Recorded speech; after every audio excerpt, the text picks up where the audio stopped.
first. Live mula sa GMA Network Center, ito ang 24 Oras. Magandang gabi po, Luzon, Visayas at Mindanao. Nasunog ang gusali ng Bureau of Research Standards sa isang DPWH compound sa Quezon City. Kaya pag-usisa ng ilang senador sa DPWH, posible bang may nadamay na mga sensitibong dokumento na may kinalaman sa mga flood control project? Itinanggihan ng ahensya at nilinaw ng mga opisina at mga training room lamang sa gusali ang apektado. Pinaiimbestigahan na rin ng ombudsman kung sinadya ang sunog. Nakatutok si Chino Gaston. Dinatnan naming may maitim na usok sa pangatlong palapag ng Bureau of Research Standards sa loob ng DPWH Mimaropa Compound sa Quezon City, pasado 1:00 ng hapon.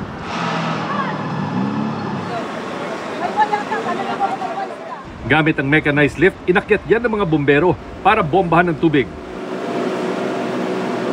Binasag nila ang ilang bintana para maipasok ang mga water hose. Sa kapal ng usok, kinailangang mag-hazmat suit at rebreather ang mga bomberong pumasok. Nagkahiwa pa ang isang fire volunteer pero ligtas na. Umabot sa third alarm ang sunog na nirespondehan ng 66 na fire truck.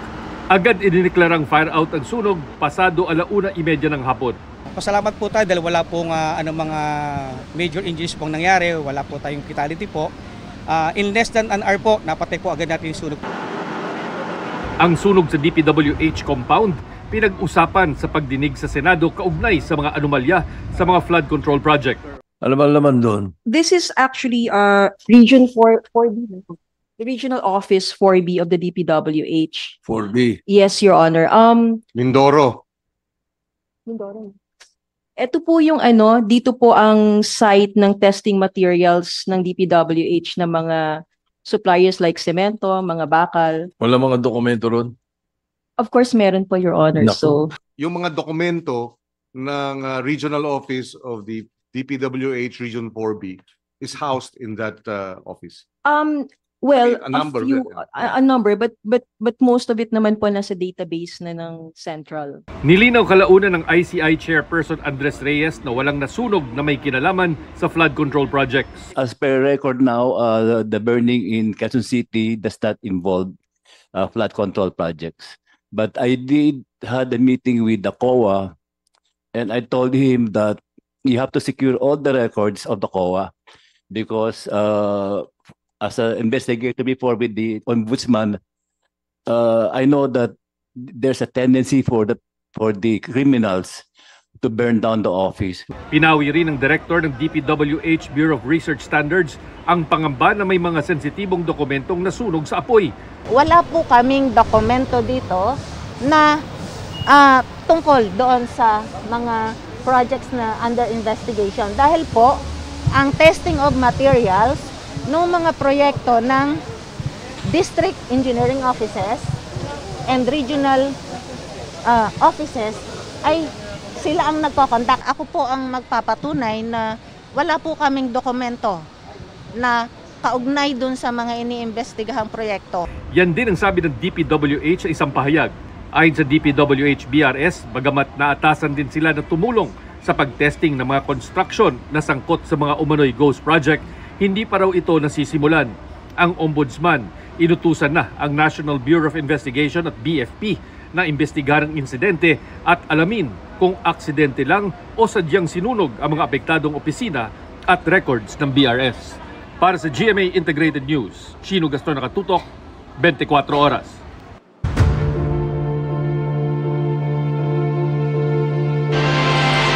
Matapos ipanawagan ng iba't ibang sektor at grupo, nagpasya ang Independent Commission for Infrastructure o ICI na buksan sa publiko ang investigasyon sa anomalya sa flood control projects. Inanunsyo ngayon ng ICI na simula sa susunod na linggo, mapapanood na ito online sa pamamagitan ng live stream. Sa ngayon, lumalabas na marami pang contractors ang sangkot sa anomalya at nanganganib na matanggalan ng lisensya. Nakatutok si Joseph Morong. 15 kontraktor na ang iniimbestigahan nila pero mas marami pa ang nanganganib matanggalan ng lisensyang maging kontraktor ayon kay Trade Secretary Cristina Roque. Dumating siya sa Independent Commission for Infrastructure o ICI para ipaliwanag kung paano na-accredit ang isang kontraktor para magkaproyekto sa gobyerno. Gayunman, di pa masabi kung ilan ang tatanggalan. Madami talaga sila. We can't really divulge also because we need to make sure na yung violation nila is correct. Kung makansela ang lisensya kahit mga pribadong proyekto ay hindi pwedeng makuha ng kontratista. Kabilang sa mga wala ng lisensya ang 9 na kumpanya ng mga diskaya. Masihigpitan pa ng DTI ang pagkuha ng lisensya bukod sa umuiral ng utos na dumaan ito sa DTI na siya mismong sasala sa mga nag-a-apply para magkalisensya. Dati kasi ay Philippine Contractors Accreditation Board o PCAB lamang ang sumasala at nag-a-aproba nito. Iba-background check ang mga nag-a-apply ng lisensya. First, if they are part of this flood control, definitely, hindi na sila pwede. And then, we're also thinking that even the relatives cannot anymore be also given the license. Pero naghihintay rin sila ng rekomendasyon ng ICI at Department of Public Works and Highways o DPWH. Dahil sa anomalya, bago na ang mga executive directors ng PCAB at hindi na pwedeng maging board member ang sino man kung may construction company. Si Roque ang tanging panauhin ng ICI ngayong araw. Hindi pa rin bukas sa publiko ang mga pagdinig ng ICI pero ang Sandigan Bayan nalilitis sa mga kaso kaugnay ng mga proyekto kontra baha, handang mag-livestream ng mga pagdinig kung papayagan ng Korte Suprema. Hiningan namin ng reaksyon dyan si ICI Chairman Justice Andres Reyes Jr. Pero sa Senado, ang sabi ni Reyes, we will try our best to be able to full blast investigation of all this fraud. We will now go on live stream next week. Para sa GMA Integrated News, Joseph Morong, Nakatutok 24 Oras.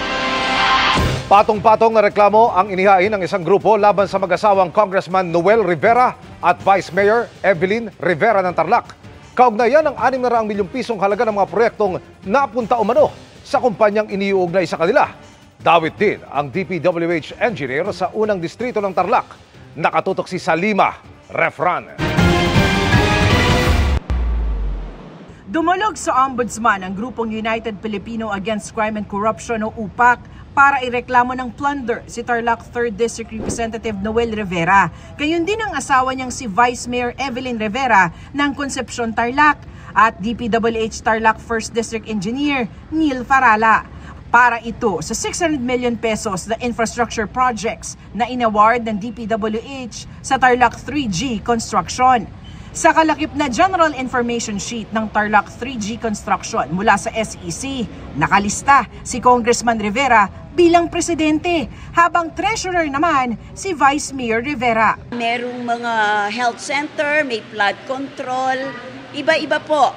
Pero sa nakikita namin, ito ay hindi karapat-dapat bilang isang congressman.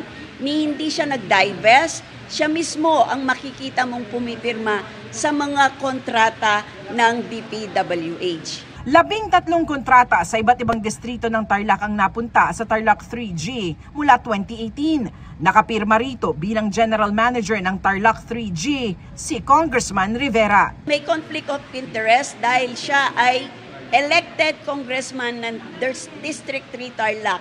Ang na-verify ko pa lang sa 3rd District ay mga doon sa substandard na nakita ko, tsaka may GOSE. So mga 7. May conspiracy dito. Kasi alam niya congressman siya, alam ni district engineer na congressman siya, pero binibigyan siya ng kontrata siguro gamit ang kanyang impluwensya. Inirereklamo rin ang mag-asawang Rivera ng grave misconduct, serious dishonesty at paglabag sa Government Procurement Act. Ayon kay Ombudsman Jesus Crispin Remulla, i-validate lang natin yung documents kung siya talaga, kung walang pagbabago sa official documents na dapat i-contain ng isang complaint. Yun. Tutuloy na natin ang PI yan after validation. Patuloy na kinukuha ng GMA Integrated News ang panig ng mga inireklamo. Para sa GMA Integrated News, Salima Refran, Nakatutok 24 Oras. 2 ang nasawi sa pagsabog ng isang pagawaan ng paputok sa Norzagaray, Bulacan, kabilang ang isang menor de edad. Doble dagok po yan para sa pamilya ng biktima dahil pinaglalamayan pa ang kanyang kapatid na naunang nasawi sa sakit. At mula sa Norzagaray, Nakatutok Live si Maris Umali. Maris. Vicky, narito ako ngayon sa mismong lugar kung saan nangyari nga yung pagsabog sa isang pagawaan ng paputok kaninang bago magtanghali, kung saan 2 ang nasawi at 5 ang naitalang sugatan. Kita sa drone video ito ang usok mula sa sumabog na pagawaan ng paputok sa Barangay Partida sa Norzagaray, Bulacan bago magtanghali kanina. Sa malapitan, kitang-kita ang pinsalang idinulot nito. Yung pong bakanteng lote na makikita ninyo sa aking likuran ay ang mismo raw pinagmulan ng pagsabog ng pagawaan ng mga paputok. Kung makikita po natin, bakante na po siya. Pero ayon sa mga residente rito, ay puno raw po yan ng mga tahanan. Ibig sabihin, sa tindi ng pagsabog, talagang nasira, nawasak yung lahat ng mga tahanan na nakatayo po dyan. Katunayan, may mga natira pa po rito na mga yero, na mga tumilapon mula po dun sa mga nasirang mga tahanan. At kabilang din po sa tindi ng pagsabog ay umabot pa doon sa taas ng punong yan yung isa sa mga yero mula dun sa nasirang tahanan. Ito pong lugar na ito kung saan naroroon yung pagawaan ng paputok ay nasa gitna lamang po ng residential area na mahigpit pong ipinagbabawal. Napakadelikado po talaga. Pwede po siyang magdulot ng injury, yun pong pressure ng pagsabog. Pwede pong sa tao, tsaka kahit po sa mga physical structure ng buildings, ganyan pwede po niyang gibain po yung structure natin. Ilang beses na raw kinausap ng mga residente ang pagawaan, pero hindi naman kami pinakikinggan eh. Ilayo-layo sana. Nilayo naman Bagya, kaya lang hindi naman kalayuan dyan, kalapit din.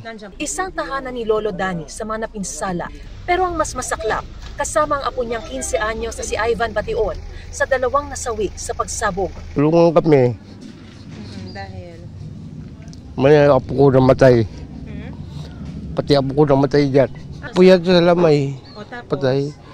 Nakatulong nga sa duyan. Bigla na aksidente sumabog. Hindi na siya nakatakbo. Gawa nga natutulog. Inabutan na siya doon. Ang pinaglalamayan ni Ivan ay ang mas batang kapatid na nasawi 3 araw pa lang ang nakalilipas dahil sa sakit. Nasabugan din ang kabaong ng kapatid. Patay rin ang isang trabahador ng pagawaan ng paputok na di pa nakikilala. 5 naman ang sugatan, kabilang si Jennifer na nagtamo ng hiwa sa braso at sa likuran. At ang kanyang kaanak na nasabugan at nasa ospital pa matapos tamaan daw ng yero habang nagsasampay. Tumalsik na lang po yung mga yero sa bahay.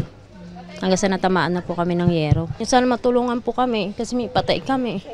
Nagsabay-sabay, wala naman din kami pera. Base sa pag-iikot ng Norzagaray MDRRMO, posibleng umabot hanggang 45 bahay ang nasabugan. Ang mitsa naman ng pagsabog ayon sa Bureau of Fire Norzagaray. Mga pulbura o posibleng mga stock na paputok. Base po dun sa aming pag-validate sa mga permit, wala po silang permit. Hinahanap pa ang may-ari ng pagawaan ng paputok pero patong-patong ng reklamo ang posibleng isampa laban sa kanya. Pwede po siya sa multiple homicide po kasi 2 po yung namatay. So may kulong po yun. And then multiple injuries din po. So meron din pong kulong yun. At saka damage to properties. Vicky, ngayon nga magpapasko at bagong taon ay mahigpit na paalala ng mga otoridad sa mga bibili ng paputok ay mag-ingat po. At kung kailangan talagang bumili ng paputok, bumili lamang sa mga lisensyadong tindahan na may mga permit. Vicky? Maraming salamat sa iyo, Mariz Umali. Milyong-milyong pisong halaga ng mga bakal, inodoro at iba pang produkto ang pinagsisira ng Department of Trade and Industry. Substandard kasi ang mga ito at walang kaukulang markings na kailangan para matiyak na ligtas para sa mga mamimili. Nakatutok si Dano Tingkungko. Marumi man, mukha pa naman bago at tila pareho lang ang mga ito sa ibang ordinaryong inodoro at mga bakal na tubo. Pero ayon sa DTI, walang PS o Philippine Standard Mark at Import Commodity Clearance o ICC Mark ang mga ito kaya hindi dapat binebenta. Ayon yan sa Philippine Standards Law o ang batas para masigurong ligtas at dekalidad ang mga produkto sa merkado. Kaya ang aabot sa 4.6 million pesos na pambenta sana, sinira ng mga opisyal ng DTI, Commission on Audit at Pulisya. lacking the mandatory Philippine standard and import commodity clearance markings. These non-compliant items are destroyed in full view of everyone so that it will no longer pose serious risk to the Filipino public. Ganito na karami ang nakita naming winasak. Pero sa lagay na yan, 1% lang yan ng iba pang kinumpiskang substandard at illegal na gamit sa buong bansa na winasak din. Delikado po ito sa ating mga namimili, consumer. Unang-una po, naloko sila sa kanilang pinambili ng mga inodoro at mga bakal. Pangalawa, delikado po sa kalusugan at sa ating mga infrastruktura. Mahigit 1 taon na po yan. Tapos iniipon natin, tapos kinakasuhan natin ng formal complaint at pagkatapos nung kaso, maaari na pong i-destroy ng gobyerno. Paalala ng DTI, importanteng dekalidad ang anumang construction material, lalo't sa gitna ng mga banta ng lindol. These measures help ensure that our buildings and infrastructures can better withstand disasters. We cannot predict, let alone prevent earthquakes, but we can reduce our risk by making sure the materials we use are safe and compliant. Para sa GMA Integrated News, Dano Tingkungko, Nakatutok, 24 Oras. Ipinagkibit balikat lang ni First Lady Lisa Araneta Marcos ang hiling na imbestigahan siya kaugnay sa issue ng mga flood control project. Ayon sa Malacanang, wala namang naipakitang anumang ebidensya na nag-uugnay sa unang ginang sa issue. At nakatutok si Ivan Mayrina. Chismis lang ang turing ng Malacanang sa kahilingang imbestigahan si First Lady Liza Araneta Marcos para alamin kung may kaugnayan ito sa flood control projects. Ang sabi po ng First Lady ay hindi po niya ito bibigyan ng anumang pansin dahil ito po ay hearsay evidence. Ang tinutukoy niya, ang liham ng private citizen na si John Santander sa Independent Commission for Infrastructure o ICI. Kalakip nito ang mga larawan ng unang ginang sa mga pagtitipon kasama si Maynard Ngu, ang tech billionaire na iniuugnay sa mga anomalyang flood control projects. Pero ayon kay Palace Press Officer Claire Castro, wala naman daw makikita doong anumang nag-uugnay sa unang ginang sa mga proyekto. Nabasa po natin ang letter of assentment, pati na po ang attachments. Mismo ang mga attachments ay walang nag-uugnay at walang naipakitang anumang ebidensya na magsasabing merong anomalyang flood control projects na pinasok ang unang ginang. Patuloy namin kinukuhanan ng pahayag si Ngu. Dagdag ni Castro, hinihikayat ng palasyo na magsumbong ng katiwalian ng sinuman kung may ebidensya. Pwede nating encourage kapag sila ay kompleto ng ebidensya. Kung merong patutunguhan, vetted, pero kung ito po ay paraan lamang para magkaroon ng fishing expedition, para ang ICI ang gumawa ng paraan para mag-imbestiga sa mga akusasyong wala namang basihan, hindi po kasi yata yun ang mandato ng ICI. Para sa GMA Integrated News, Ivan Mayrina, Nakatutok, 24 Oras. Inaamag at nangangamoy na ng maharang ng Bureau of Customs sa mahigit 13 milyong pisong halaga ng carrots na ipupuslit sana sa bansa mula po sa China. Nagbabantay na rin ang BOC sa pagpasok ng mga produktong pamasko. Nakatutok si Bernadette Reyes. Tissue, storage box at bathroom fixtures ang deklarasyon ng consignee sa 3 container van na ito galing China. Pero nang buksan ng Bureau of Customs, carrots ang laman ng mga kargamento. Ayon sa BOC, mahigit 53,000 na kilo ng smuggled na carrots ang na-intercept. Ang halaga, mahigit 13 million pesos. Ayon sa Customs, bukod sa pag-iwas sa tax, maaaring umiiwas rin ang may-ari ng kargamento sa pagsusuri ng Department of Agriculture. Mukhang ang ginawang modus operandi nitong mga smuggler na to, sinubukan na ipuslit itong mga smuggled carrots na to using dry containers. May layering sila. Meron ilang layers na boxes na nagko-contain ng tissue. Magtatatlong linggo na mula nang dumating dito sa Manila South Harbor ang 3 container vans na ito. Pasintabi po sa mga manonood. Kung mapapansin nyo, nabubulok na at nangangamoy na itong mga gulay na ito at hindi naligtas kainin. For destruction na to. Kita nyo naman, ano na yan, very hazardous na yan sa health. Punong-puno na ng mga amag, iba na yung itsura ng mga carrots. Yung lifespan nitong mga gantong agricultural products, maiksi lang yan. No? So hindi natin alam kung later on, hahaluan din ng chemical. I-endorso ito ng Customs sa DOJ para makasuhan ng paglabag sa Anti-Agricultural Economic Sabotage Act na isang non-billable offense. Bukod sa mga pagkain, pinagtutuunan din ng pansin ng Customs ang pagpasok ng mga produktong pampasko. Mga substandard na mga ilaw, at dekorasyon, tinitingnan na kagad ulit namin yan, no? Yung mga deklarasyon dyan, kung meron sapat na mga permits. Para sa GMA Integrated News, Bernadette Reyes, nakatutok 24 oras. Inuntog umano sa pader bago ginahasa ang isang 8 taong gulang na babae sa Mabalacat, Pampanga. Natagpuan siya sa kaawa-awang lagay matapos ituro kung nasaan ng inarestong suspect. Nakatutok si Jasmine Gabriel Galban ng GMA Regional TV. Kritikal sa ospital ang 8 taong gulang na batang babae na si Ami. Di niya tunay na pangalan matapos manong iuntog sa pader at hinihinalang ginahasa pa ng isang lalaki sa barangay Sapang Biyabas, Mabalacat City sa Pampanga.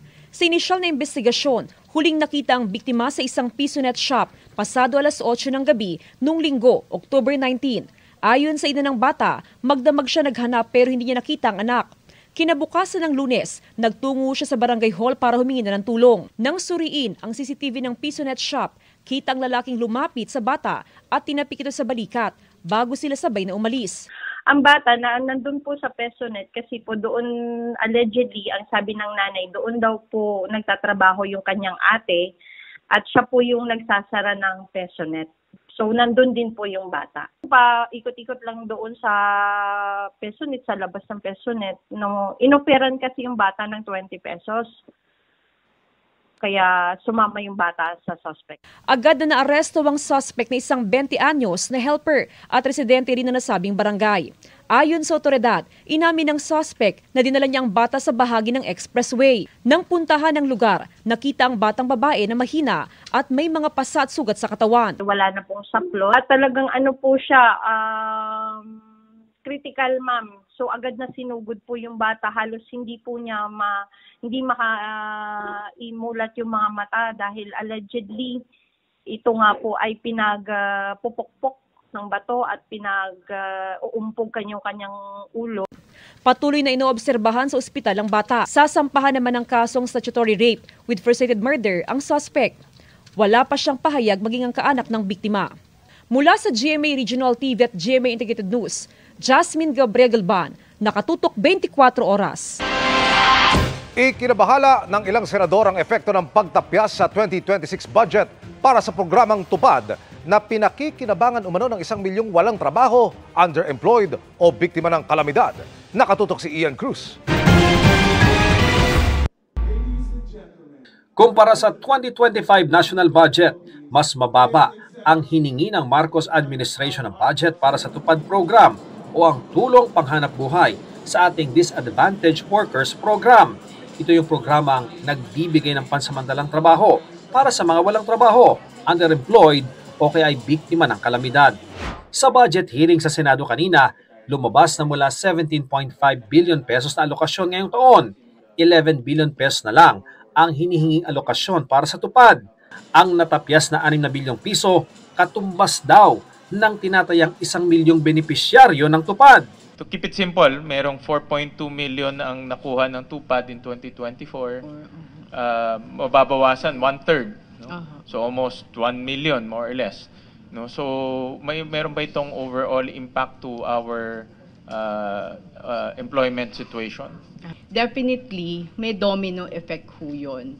Not only in terms of the number, but in terms of the quality of intervention for our people who need us the most in times of emergencies and calamities. At pag sila po ay nawalang ng trabaho, meron ho kaagad nasasalo sa kanila at isa ho doon yung Tupad. Nababahala ang mga senador dahil kalahati pa naman ng mga Tupad beneficiaries ay mula sa mga lugar na nasa lanta ng kalamidad. Noong nakaraan, may mga pumupuna sa Tupad program dahil nagagamit daw sa politika. Una nga ni Senador Rodante Marcoleta, may politika at hindi pantay ang pamamahagi ng Tupad gaya ng mga pinadaraan sa kanilang mga mambabatas. May mga party list daw dati na gaya niya na hindi nakakuha nito habang ibang mambabatas malaki raw ang alokasyon at base sa pagsusuri ng Commission on Audit, maraming kulang-kulang ang dokumento. The propriety and or validity of the financial assistance granted to the beneficiaries could not be ascertained in NCR, CIR, Regions 1, 2, 4A, 4B, Region 8, and Region 9. Due to excessive payments or availments of 477 beneficiaries, amounting to 2.5 million, and most of these are incomplete and deficient documents. Sa bahagi po ng DOLE, dahil ang tupad ay Cash for Work program, closely monitored po namin at meron po kaming pinatutupad na guidelines. Ina-accept po namin na amin tinatanggap na hindi naman po perpekto ang mga sistema, implementasyon ng DOLE. Subalit, gagaya po ng inyong mga mungkahi, amin mong tinatanggap yan para maging gabay namin. Para sa GMA Integrated News, Ian Cruz nakatutok, 24 oras. Mga kapuso, may mga lugar nang nasa ilalim ng wind signal dahil sa bagyong Salome. Ang mga lugar na uulanin at ang paliwanag kung bakit pababa ang kilos ng bagyo. Iakatid ni Amor La Rosa ng GMA Integrated News Weather Center. Amor! Salamat, Emil. Kumpara nga sa mga nakaraang bagyo, medyo iba ang galaw nitong bagyong Salome. Huling namataan ng Pag-asa ang sentro ng bagyong Salome, 215 kilometers north-northeast ng Itbayat, Batanes. Taglay po ang lakas ng hangin nga abot sa 55 kilometers per hour at yung bugso niya nasa 70 kilometers per hour. Kumikilos po yan pa west-southwest sa bilis na 10 kilometers per hour. Sa latest track na inilabas ng Pag-asa, posibleng ngayong gabi o bukas ng madaling araw ay maglandfall po ito o kung hindi man direktang tumama ay dadaan po malapit dito sa bahagi ng Batanes. Pagsapit po ng umaga, may tsansang dumaan din yan dito sa may Babuyan Islands at sa bahagi naman ng Ilocos Norte pagdating po ng hapon. Sabi ng Pag-asa, may ilang senaryo rin na posibleng mangyari. Maaari po na manatili ang bagyo bilang tropical depression pero may tsansa ring humina bilang low pressure area sa mga susunod na araw. Pero mga kapuso, hindi rin inaalis yung tsansa na bahagya po itong lumakas at maging tropical storm. So kung alin man po dyan na mangyari, humina man o lumakas itong bagyong Salome, sa Biyernes naman ay posibleng nasa labas na po yan ng Philippine Area of Responsibility. Paliwanag po ng Pag-asa, pababa ang pagkilos itong bagyong Salome dahil po dun sa high pressure area na nasa mainland China. Sumula po dito sa high pressure area ay may malamig at tuyong hangin na tumutulak pababa dito sa bagyong Salome papunta dito sa Pilipinas. Pwede pang magkaroon ng pagbabago kaya tutok lang po kayo sa updates. Sa ngayon, nakataas ang signal number 1 dyan po sa Batanes, western portion ng Babuyan Islands at pati na rin sa northwestern portion ng Ilocos Norte. Sa mga nabanggit na lugar, posible pong maranasan yung pabugso-bugsong hangin na may kasama mga pag-ulan at magiging maalon din kaya delikado pong pumalaot o maglayag ang maliliit na sasakyang pandagat. Bukod sa epekto ng bagyong Salome, makakaapekto rin po sa ating bansa yung Intertropical Convergence Zone o yung ITCZ. Yan po yung salubungan ng hangin mula po sa Northern and Southern Hemisphere at ito naman pong easterlies o yung mainit at maalinsangang hangin na galing naman dito sa Pacific Ocean. So yung mga weather systems sa ito, magdudulot po yan ng mga pag-ulan sa ilang bahagi ng ating bansa. Base po sa datos ng Metro Weather, umaga bukas may malalakas sa pag-ulan na mararanasan dito sa Batanes. Posible rin po na ulanin itong bahagi ng Palawan. Magtutuloy-tuloy po yan pagsapit ng hapon kaya maging alerto sa banta ng baha o landslide. May mga kalat-kalat na ulan din na mararanasan dito po yan sa Ilocos Region, ganun din sa may Cordillera, Cagayan Valley, pati na rin sa ilang bahagi po ng Central Luzon at iba pang probinsya dito sa Southern Luzon at pati na rin sa Bicol Region. Dito naman sa Metro Manila, may chance rin po ng ulan o thunderstorms bukas. May chance ring ulanin ng ilang bahagi ng Negros Island Region, Guimaras, pati na rin po ang Central Visayas, Sulu Archipelago at pati na rin ang bahagi ng Zamboanga Peninsula. Bandang hapon, halos buong Visayas at halos buong Mindanao na po ang posibleng ulanin. May mga malalakas sa pag-ulan dito yan sa Negros Island Region, Cebu, Bohol, pati na rin dito sa Northern Mindanao, Caraga, Davao Region at pati na rin sa Cotabato. Kaya doble ingat, maging alerto po sa banta ng baha o landslide. Yan muna ang latest sa ating panahon. Ako po si Amor La Rosa para sa GMA Integrated News Weather Center. Maasahan anuman ang panahon. Happy midweek, chikahan mga kapuso! Kung nabitin sa katatawanan last weekend sa anniversary special ng Bubble Gang, worry no more dahil may part 2 yan this Sunday. Abangan ang ilang bigating guests mula kay Vice Ganda, Esnir, and even our very own Emil Sumangit. Makichika kay Athena Imperial. Kasi wala kang sabi, kasi nga meron silang rush to No dull moment pag pinagsama ang magkaibigang Charis Solomon at Buboy Villar. Kayang-kaya nilang bumanter sa mga joke at hirit ng isa't isa, kaya naman patok ang kanilang vodcast na Your Honor sa netizens. Ang kanilang tandem, umusbong sa mga show kung saan sila nagkatrabaho. Kasama na riyan ang longest-running gag show na Bubble Gang. Bata pa lang ako, nasa Cebu pa lang ako, nanonood po talaga ako ng Bubble Gang. Yung nag-artista ako, sobrang saya ko kasi meron akong commercial. Yung spaghetti. Yung spaghetti namin, inano nila parang pinarody. Pinarody nila, spoof ni Kuya Bitoy at ni Kuya Ogie. Dati talaga solid, puro sitcom, halos buong linggo. Tapos pag Friday na, yan, kinuwento ko nga doon sa post ko na nag-iipon kami doon galing sa mga hingi-hingi namin piso-piso sa lolo ko. Tapos meron na kami mga chichirya na ready na. Andyan lahat kasi pag commercial, doon ka lang makakaalis. Nako, hihintahin mo yan. Kasi pag may na-miss ka, hindi mo na yan mababalikan. Wala pang noon, internet. Proud din ang mga batang bubble na sina Matt Lozano at Cheska Fausto sa parodies ng Bubble Gang tungkol sa social issues na kinakaharap ng Pilipinas. Sobrang seryoso na natin in our everyday lives, and I guess this is also one way para to lighten a bit up yung mga iniisip natin, yung mga pinagdadaanan natin, kahit konti-konti, but still, it's based on what's really happening. Marami pa raw baong katatawanan ng mga kababol sa second part ng kanilang 30th anniversary special. Kung noong nakaraang linggo, napanood ang ilan sa mga tumatak na karakter gaya ni na OG Neneng B at Boy Pickup, Ogie Alcacid at Sam Pinto. Ibang klase ka talaga, Boy Pickup! Pati ang best friends na sina Ella at Olivia o Sef Cadayona at Kokoy de Santos. Ngayong linggo, mapapanood na ang pagtatapat ni Nakapuso comedy genius at unkabogable star Vice Ganda para sa Mr. Asimos segment. First time rin mag-guest ni Esnir na makakasama si Charis sa The Day in the Life of Eva sketch. Sobrang nakakataba ng puso po na maka-work po si Miss Charis Solomon kasi siya po yung kasama ko dito sa skit na to. Ang saya pala talaga sa set. Parang hindi ka nagtitaping. Kumbaga kanina, ano-ano lang kami. Sobrang fun lang po. Batuhan lang ng mga jokes, ganyan. Tapos harutan. Si 24 Oras anchor Emil Sumangil may special appearance din sa Batang Bubble Ako anniversary show. Heto at may mensahe nga sa kanya si Paulo Contis aka Emil Maangil. Emil! Tokayo! Nais kong sabihin sa iyo, pagpatuloy mo ang mga ginagawa mong pagkuha at paghuli sa mga karumaldumal na krimen at asahan mong matutulungan kita dito sa Agresibo! Mapapanood na ang second part ng 30th anniversary show sa October 26. At Tina Imperial updated sa Showbiz Happenings! Nang araro ng 9 na sasakyan ang isang cargo truck sa Polomolok, South Cotabato. Sa kuha pong ito sa National Highway sa Barangay Poblacion, makikita ang nakatumbang tricycle na kinakaladkad ng truck. Nakaligtas ang lalaking lumabas mula sa tricycle. Kita rin ang iba pang nagtumbahang sasakyan. Sa investigasyon ng Polomolok Municipal Police Station, nawalan umano ng preno ang driver ng cargo truck, kaya bumangga ito sa mga sasakyang nakahinto sa stoplight.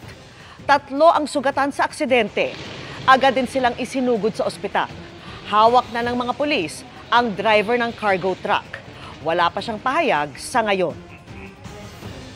Patay ang isang senior citizen na pasyente at 4 na iba pang sugatan nang magwala ang isa pang pasyente sa isang ospital sa Iloilo.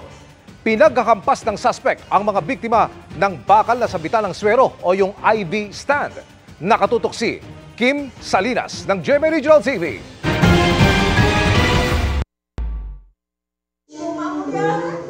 Napaiyak na lang ang suspect nang kausapin tungkol sa pagwawala niya at paghampas pa sa mga sabitan ng mga swero ng mga pasyente sa hallway ng Aliosan District Hospital kahapon. Hinampas niya rin sa dibdib at nasawi ang isang 80 anyos na pasyente.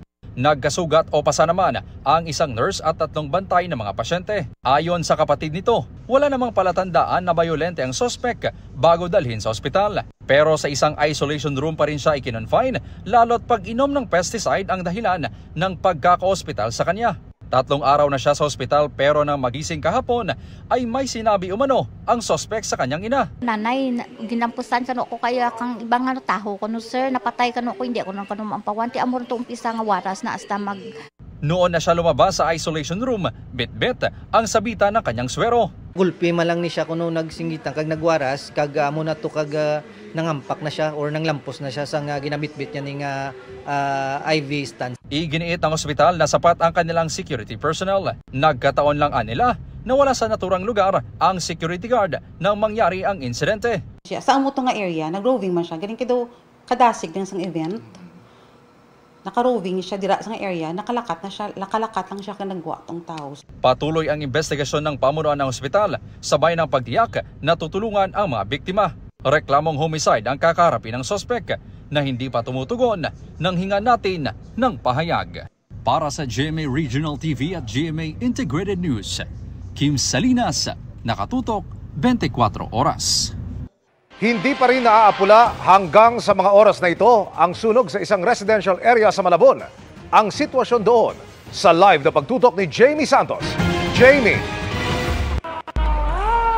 Emil, nakataas na sa Task Force Alpha ang sunog nga na sumiklab dito sa likod ng Banala Cruz sa 6, dito nga sa Barangay Katmon, Sod ng Malabon. Tanaw mula sa Harbor Link, mula Espanya hanggang sa bahagi ng Valenzuela City ang naglalagablab na apoy at makapal na usok na umakyat sa himpapawid. Sunod-sunod ang responde ng mga bumbero mula sa iba't ibang bahagi ng Metro Manila. Hindi magkamayaw sa takot ang mga residente habang nagsusumikap na maisalba ang kanilang mga gamit. Ayon sa Bureau of Fire Protection, 4:48 kaninang hapon nang sumiklab ang sunog. Mabilis namang rumesponde ang mga tauhan ng BFP. Pero kumalat ang apoy kaya agad itong itinaas sa mas mataas na alarma. Mula unang alarma ng 4:49 ng hapon, tuloy-tuloy itong umakyat hanggang sa Task Force Alpha. Wala namang naiulat na nasawi o nasugatan. Emil, patuloy na iniimbestigahan ng Bureau of Fire Protection ang sanhi ng sunog at ang halaga ng pinsalang dulot nito. At yan ang latest mula rito sa Malabon. Balik sa iyo, Emil. Maraming salamat, Jamie Santos. Bistado ang estilo ng dalawang sangkot umano sa investment scam gamit ang minanipulang video na pinagmukhang si Pangulong Bongbong Marcos pero hindi naman. Isang doktor ang napaniwala at natangayon umano ng mahigit 70 milyong piso ng mga suspect. Nakatutok si John Consulta. Good morning, my Princess Marie Faith. I know you waited for me. Can't wait to see you.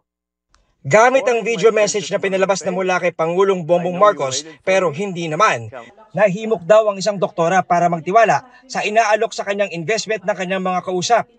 Pero natuklasan kalaunan, nagawa lang pala sa Artificial Intelligence o AI ang video at ang inaalok na investment, scam pala. Agad nagkasa ng entrapment operation ang CIDG sa Angeles, Pampanga. Sumama ka na lang ng mahinahon para wala tayo tulong. Arestado ang dalawang suspect na kinilalang sina alias Joyce at alias Mau matapos silang tanggapin ang 20 milyong pisong mark money. Nangyari po yung entrapment operation sa isang coffee shop sa Angeles City. Nag-demand na naman siya ng accordingly sa biktima another 20 million para sa additional investment. Sumbong ng complainant para makumbinsi siya ng mga suspect ay pinadalahan siya ng mga mamahaling regalo na sinasabing galing sa Pangulo. Meron po siyang binigay na isang Chanel bag, Leboy.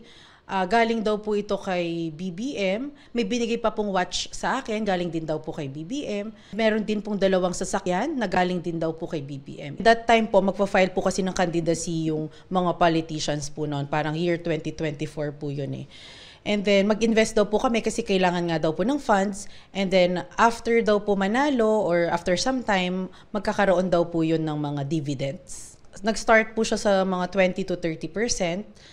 Ayon sa complainant, umabot na sa 93 million pesos ang kanyang naibigay sa suspect sa loob ng isang taong panloloko sa kanya.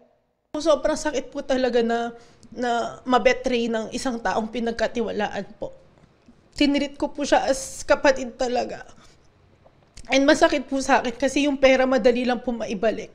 Pero yung oras ko sa mga anak ko, and inilayo pa po niya ako sa family ko actually.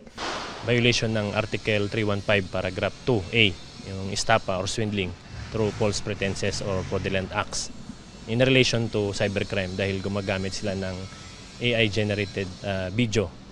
Kinukuhanan pa rin namin ng pahayag ang inarestong mga suspect na nakakulong na sa CIDG Tarlac. Giit ni Yusek Claire Castro, masasabi naman ng kahit sino ang kaibahan ng pattern ng mga pahayag ng Pangulo at ng individual na nasa minanipulang video. Wala raw pagdududang deepfake ito at AI-generated video. Panawagan niya sa mga nasa likod ng peking video, magtrabaho na lang at tumulong sa Pangulo para maiangat ang Pilipinas. Para sa GMA Integrated News, John Consulta, nakatutok 24 oras.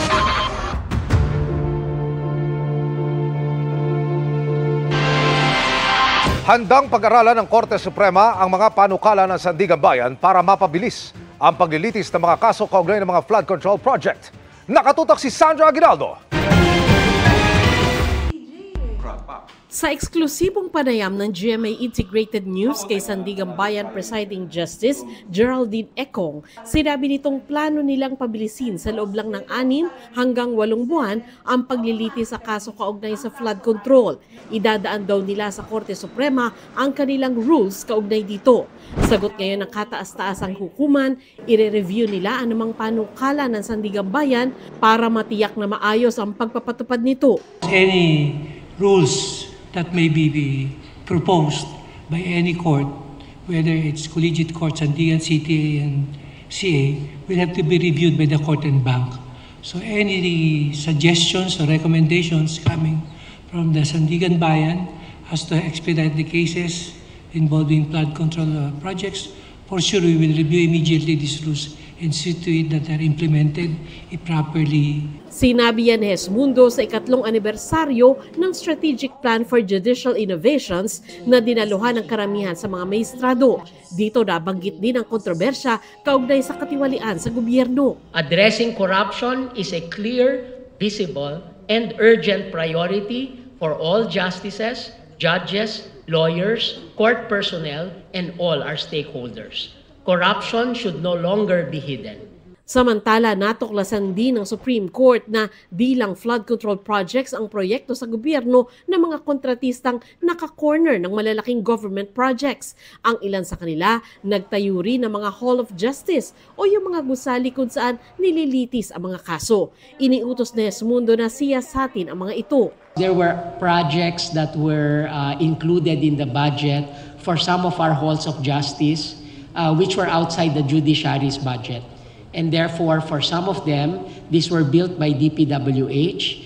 And as of yesterday, the justice in charge, Justice Samuel Garland, reported briefly to the Chief Justice, and I witnessed the report, that he is looking at several projects that were funded by some contractors that were listed.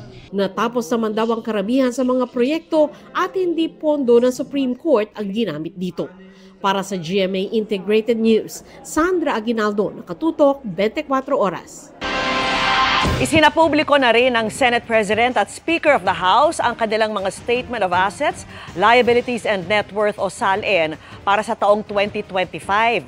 Sa SALN ni House Speaker Faustino D. III, nakalagay na mayroong 74 million pesos ang halaga ng kanyang yaman kung ibabawas ang mga utang. Binuo rin ng House Speaker ang SALN Review and Compliance Committee ng Kamara para suriin ang mga panuntunan para sa pagsasapubliko ng SALN ng mga mambabatas. Sa SALN naman ni Senate President Tito Soto, nakasaad na mahigit 188 million pesos ang kanyang yaman kung ibabawas ang mga utang. 244 million pesos naman ang kay Senador Robin Padilla. Tinawag ng ilang grupo na tila huli na ang gagawing pagla-livestream ng Independent Commission for Infrastructure o ICI sa kanilang mga pagdinig simula sa susunod na linggo.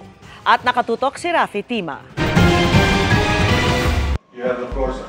Bago pa man magsimula ang diskusyon ng Senate Committee on Justice and Human Rights, inanunsyo na ni ICI Chairman Retired Justice Andres Reyes Jr. ang matagal ng panawagan ng marami sa Independent Commission for Infrastructure. We will now go on live stream next week, once we get to be able to have the technical capability with us already. So again, I repeat, we'll be doing live stream next week. Iba't ibang sektor ang nanawagan sa ICI para ipakita sa publiko ang kanilang ginagawang pagdinig para daw maging transparent ang proseso. And a live streaming of the proceedings will definitely address this concern of the public. Pero ang Makabayan Bloc sa Kongreso nagsabing tila huli na ang gagawing pag-live stream ng ICI. Dapat sa umpisa pa lang daw ay ginawa na ito ng komisyon. Nasa Senado si Reyes kaugnay ng diskusyon sa panukalang pagtatatag ng Independent People's Commission na siya mag-iimbestiga ng maanumalyang infrastructure projects ng gobyerno at iba pang irregularidad. Kapareho ito ng ICI pero sa panukala, tinitingnan ng pagbibigay dito ng mas malawak na kapangyarihan. Naging mainit ang diskusyon kung gaano kalawak ang kapangyarihang ibibigay dito. Nais ni Senate President Tito Soto na magkaroon ito ng kapangyarihang mag-file ng kaso, mag-freeze ng mga asset at magrekomenda ng whole departure order. Suwestyon naman ni dating Chief Justice Renato Puno, bigyan ng proteksyon ng mga membro nito laban sa harassment at pang-impluensya para tunay itong maging independent. It is respectfully suggested that the bill should not only give the Commission the power to investigate, but also the power to file the appropriate charges and the power to prosecute them. Not just to investigate, not just to be glorified researchers. Pero nagpaalala si dating Senate President Franklin Drilon, bagamat kailangan ng isang ad hoc committee dahil sa tindi ng problema, hindi ito dapat maging permanente at hindi nito dapat kunin ang kapangyarihan ng Ombudsman o ng Commission on Audit. We should not just keep on adding the offices, but strengthen the Ombudsman because constitutionally that is the agency that was created for this problem. Remember that we abhorred the arrest and seizure order, or ASO, issued by the Secretary of National Defense during martial law. Do we want to go back to that? I don't think so. Aminado naman si ICI member at dating DPWH Secretary Rogelio Singson, hirap ang kanilang komisyon. Panukala niya, gayahin ang kapangyarihan ng investigative bodies ng ibang bansa. The legal process that we have to follow is so tedious. Bago po may makulong, ang haba ho ng proseso.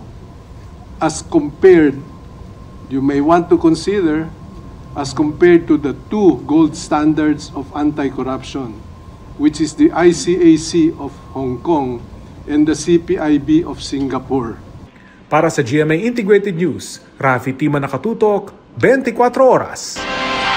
Gustong tapyasan ng Senado ang budget ng DPWH. Payag din ang Senado na buksan ng bicameral conference sa sinumang interesadong dumalo at i-livestream ito.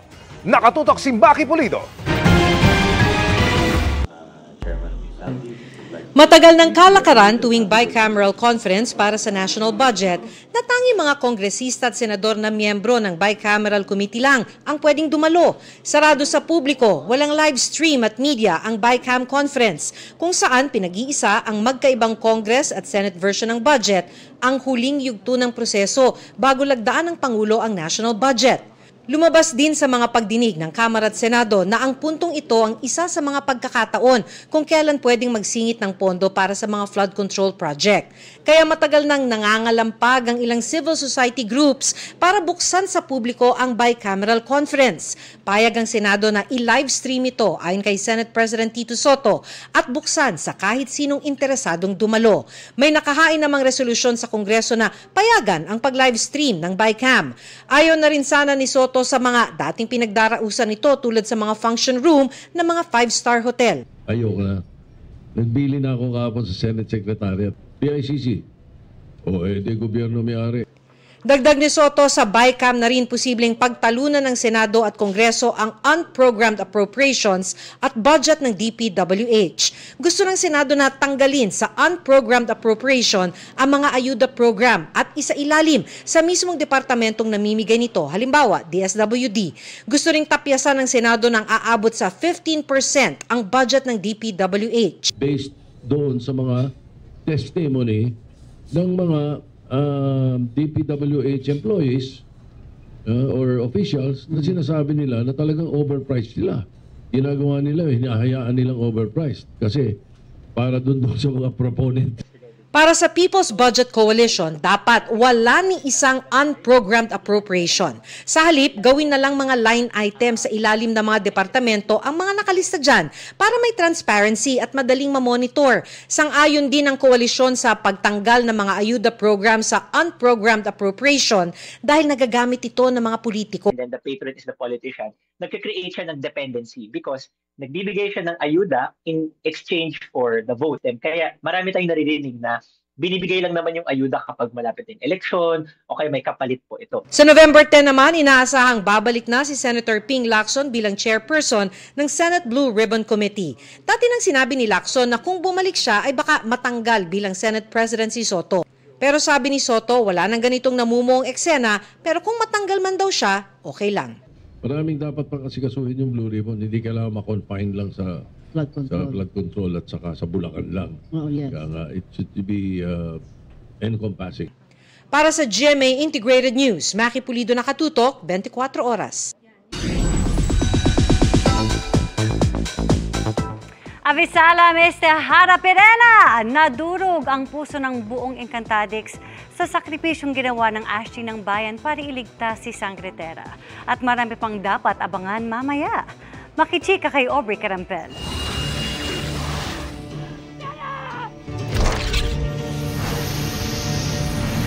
Para iligtas si Tera,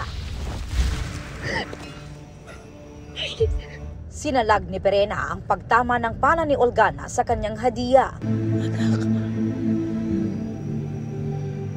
mahal na mahal kita. Ecordio. Ada nang ako sa akin. Ada nang ako sa akin. Hindi na tayo mag-iwalay muli, Tera! Tera! Sinubukan pa siyang pagalingin ni Tera gamit ang brilyante ng lupa. Brilyante ng lupa! Sinutuon na kita pagalingin mo siya, Perena! Pero huli na ang lahat dahil sinundo na ng mga retre ang hara ng Hatoria. Labis ang paghihinagpis ng anak niyang si Flamara. Patahala ka, Fred! Bakit mo pinabayaan ang anak ko? Maraming Encantadix ang nadurog ang puso para sa OG Sangre ng Apoy.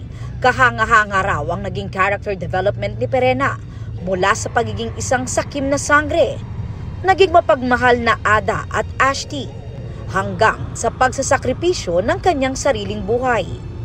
Si Glyza De Castro idinaan sa social media post ang pagbibigay pugay sa kanyang karakter at pamamaalam. Sa comments, marami ang heartbroken sa panibagong karakter na namaalam sa Encantadia. Napakomment din ang anak na si Flamara Faith de Silva. Ang sakripisyo ni Perena nakarating na rin sa kanyang mga kapatid na sangre na sina Danaya at Alena na bilanggo pa rin ni Mitena. Sangre, Perena. Naiintindihan daw ni Gabby Garcia na maraming Encantadix ang affected sa pagkamatay ni Perena. And I feel for them, diba? But, you know, it has to be done for the story to continue and to move on. So, marami pa ibang mangyayari. For sure, I mean, the new Sangres are really doing well.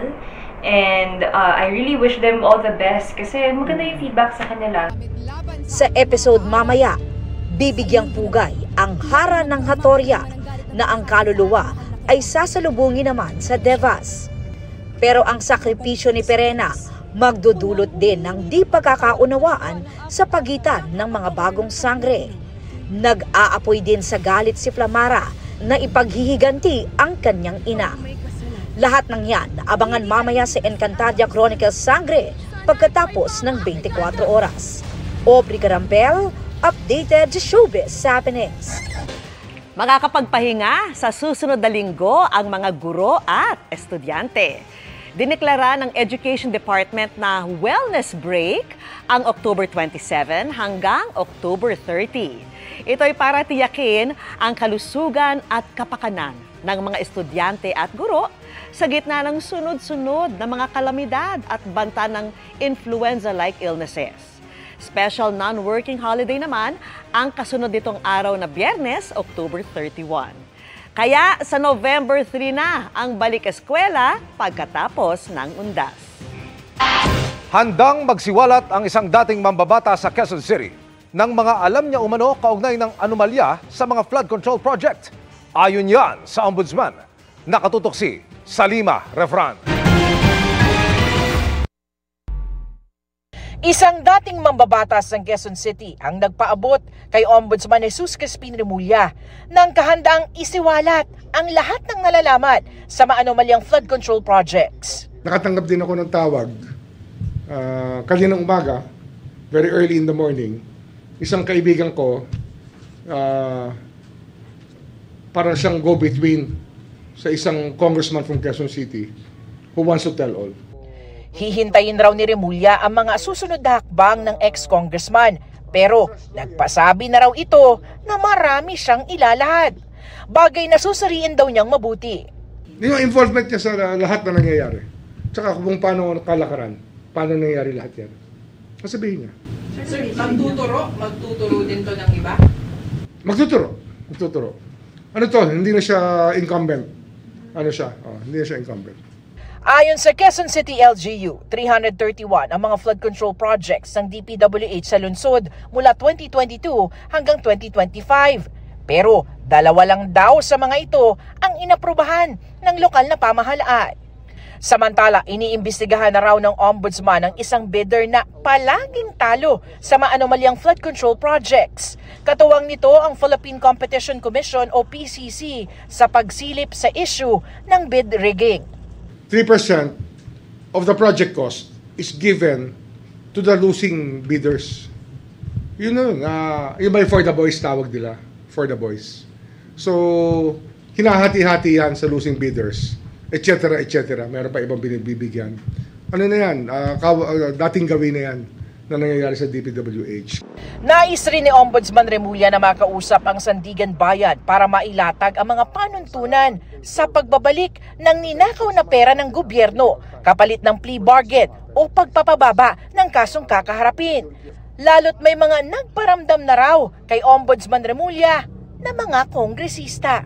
May mga congressman daw na gusto lang nilang manahimik at hindi na nagagawin ulit, pagsasoli pa sila sa mga contracts na kung saan nag-contractor sila. Inatasan na rin ng Ombudsman ng Department of Justice na ituloy ang pag-usig sa 5 reklamo ng malversation, graft at perjury para sa 5 ghost projects ng DPWH Bulacan First Engineering District. Ibig sabihin, DOJ na magsasagawa ng preliminary investigation at magdadala nito sa korte. Para sa GMA Integrated News, Salima Refran, nakatutok, 24 oras. Tuloy-tuloy ang ating pag-reveal sa mga bagong housemates ng Pinoy Big Brother Celebrity Collab Edition 2.0. Ang 2 aming ipapakilala parehong may gustong patunayan sa loob ng bahay ni Kuya. Makichika live all the way from the PBB house kay Nelson Canlas. Nelson? Iya, it's time para eksklusibo nating kilalanin ang next pair of housemates na sasabak sa Pinoy Big Brother Celebrity Collab Edition 2.0.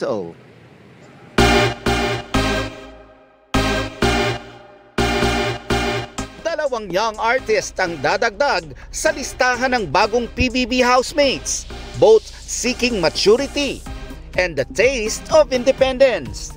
First one, isang sparkle teen star, only 17 and just getting ready to face the world.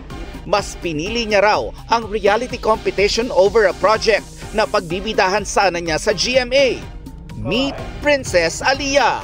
Once in a lifetime opportunity lang po ito. Anong meron ng PBB? Bakit ito yung pinili mo? Kasi lead role na yun. Pwedeng sumikat ka na doon, ha?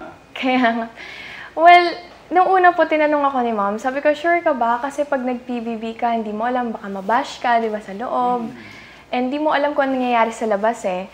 Parang mas nag-take ako ng risk kasi hindi talaga ako risk taker. Parang mas gusto ko mag-play safe. Sabi ko, bago ako mag-18, gusto ko makatry na something exciting. Homeschooled since elementary days at tanging ang small family lang niya ang kanyang kasama. Kaya niya to make friends with girls and there's something she wishes to overcome. Kasi ilang ako medyo sa boys. Since hindi nga ako nag-i-schoolan, palagi ko lang kasama yung parents ko. Wala kang brother kasi? Wala po. Sister lang din. So, hindi ako exposed sa mga ka-edad kong boys. So, medyo awkward ako. So, yun. Siguro sana ma-develop ko na makipag-usap din, makipag-friends din sa kanila and walang ilangan. Pero ang mahigpit daw na bilin sa kanya ng kanyang mommy. Huwag ka mai-inlove sa loob, ha? Huwag ka mai-inlove sa loob, ha? Meron tayong promise, bawal muna mag-boyfriend, unahin muna career. Ready na nga siya to make friends, pero paano kaya ang drama na haharapin niya sa loob ng bahay? Sana naman wala. Yun nga po yung gusto ko sanang iwasan. Pero kung hindi ko may iwasan, mga drama, mga away-away. Kasi ayoko talaga ng mga confrontation, gano'n. Pero feeling ko mapapasabak ako doon. Ang next housemate naman natin, dating child actor, pero kahit matagal na sa showbiz, reserved siya at soft-spoken. Let's meet Miguel Vergara. Kakayanin kaya niya ang demands at ingay sa loob ng bahay ni Kuya? To be honest po, nung una, hindi po ako 100% sure sa PBB. But sabi po ng dad ko, think about it. Kasi pag pumasok ako dun sa first interview, it means I'm 100% committed to PBB. New experience naman po, and I get to meet new people. So that intrigued me a lot po. So I said yes. Ngayong desidido na siya, may babaunin din si Miguel sa kanyang journey sa loob ng bahay ni Kuya. Just my lola's rosary po. My lola passed away po kasi parang 3 years ago. So dinadala ko po yung rosary niya. Dadali mo sa bahay ni Kuya? Yes po. Every birthday po ng lola ko, there's always parang a white or yellow butterfly. Before I left for PBB, there was a yellow butterfly po that parang nung despedida po namin. So, I think, good luck sa akin ng lola ko. But don't let his shy demeanor fool you. I am very competitive po. And yes, I'm competitive kasi I play tennis po. So I think yung competitiveness ko mapapasok sa loob. Sa emotional side naman po, I also like listening to stories. I like listening to people. I think that's one quality that I think will help inside the house. Ano sa tingin mo yung magiging mahirap para sa'yo sa pagpasok mo sa bahay ni Kuya? Mahirap. Hindi po ako marunong gawaing bahay. But no, I know how, but I'm not good at it po. So I think that's gonna be hard. Tapos yung syempre, pakikisama po. Syempre kailangan po makisama. And I'll just be myself po inside the house. And I'll just have fun. Kapwa may gustong baguhin sa sarili sina Princess at Miguel. At sana ang bahay ni Kuya raw ang maging daan para sa kanilang pag-mature.